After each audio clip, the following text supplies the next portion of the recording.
In this demonstration, we'll take a look at how to access basic CLI functionality in Juno's OS. So I've plugged into the console port of my device here, and I've consoled into the router, which is then at this point asking me to log into the device. So I'm going to type in my username of root and my password.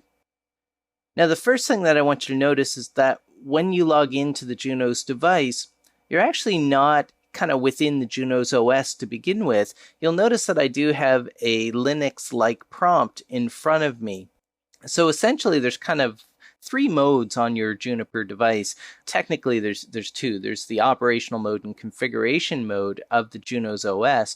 But before you even get to that Juno's OS, we do have a Linux shell that the device is running, where you can fire off a number of different Unix commands to perform things like file management, or even things like a ping command or a trace route command. And that's what I can do here at this point, is I can type in some of those basic Linux or Unix commands. Now, once you've logged into the device and you want to go into the Juno's OS, you'll type in the command CLI.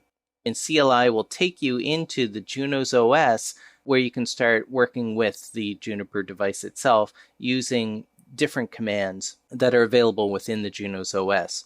Now, you'll notice that my prompt has changed. So when I was within the Unix or Linux shell, I had that little % sign in my prompt.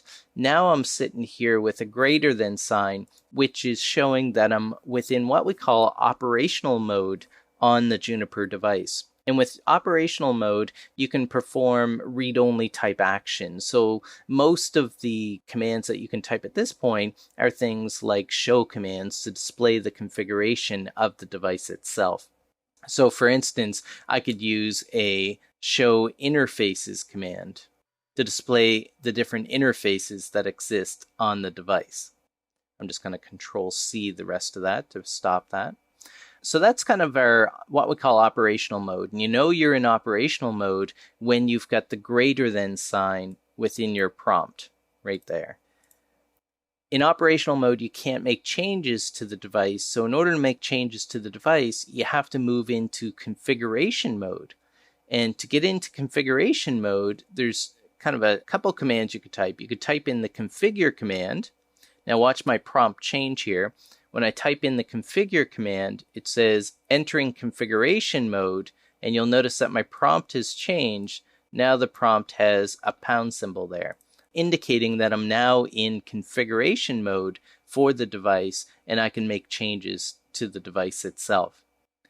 Now, if I want to go back a step here, I'm going to type in the exit command, and notice that exit takes me out of configuration mode back into operational mode.